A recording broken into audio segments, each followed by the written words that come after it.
آپ لفظ رمضان پہ غور کریں، جس کو عربی میں کیا کہتے ہیں؟ تھوڑا بولتے رہیں گے، رمضان۔ حضرت ملا علی قاری رحمت اللہ تعالی علیہ فرماتے ہیں کہ یہ لفظ رمضان رمادن سے ہے، اور اس کا معنی ہے سخت گرم پتھر یا سخت گرم زمین یا سخت گرم ریت۔ تو گویا اس رمضان کے اندر گرمی کی شدت کا مفہوم پایا جاتا ہے، گرمی کی شدت کا مفہوم پایا جاتا ہے۔ ذہن میں سوال پیدا ہوتا ہے کہ ہے رمضان مہینہ اللہ کا ہے، تو اس کے اندر گرمی کی شدت کا معنی کیوں ہے اور حدت کا معنی کیوں ہے؟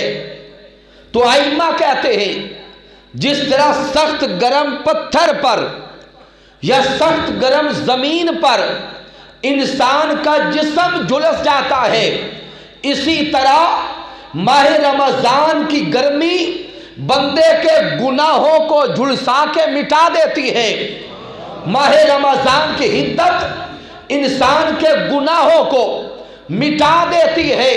لہذا جو انسان رمضان سے پہلے گناہوں کی انبار رکھتا تھا اسے رمضان نصیب ہو گیا۔ اگر اس نے رمضان عبادت سے، تزکیہ سے، تزکیہ نفس سے، بندگی سے، کبھی قیام کرتے ہوئے، کبھی رکوع کرتے ہوئے، کبھی سجود کرتے ہوئے، کبھی تلاوت قرآن کرتے ہوئے، دن کے روزے رکھ کر راتوں کے قیام کے ساتھ جس نے رمضان گزار لیا، ادھر رمضان ختم ہوگا، ادھر اس بندے کے سارے گناہوں کو رمضان مٹا چکا ہوگا۔ تو ماہ رمضان یہ بندے کے گناہوں کو مٹا دیتا ہے، رمضان گناہوں کو مٹا دیتا ہے۔ تو سامعین محترم، آئیے ابھی سے نیت اور ارادہ کریں کہ ہم رمضان ایسے گزاریں گے جیسے اللہ اور اس کا رسول چاہتا ہے۔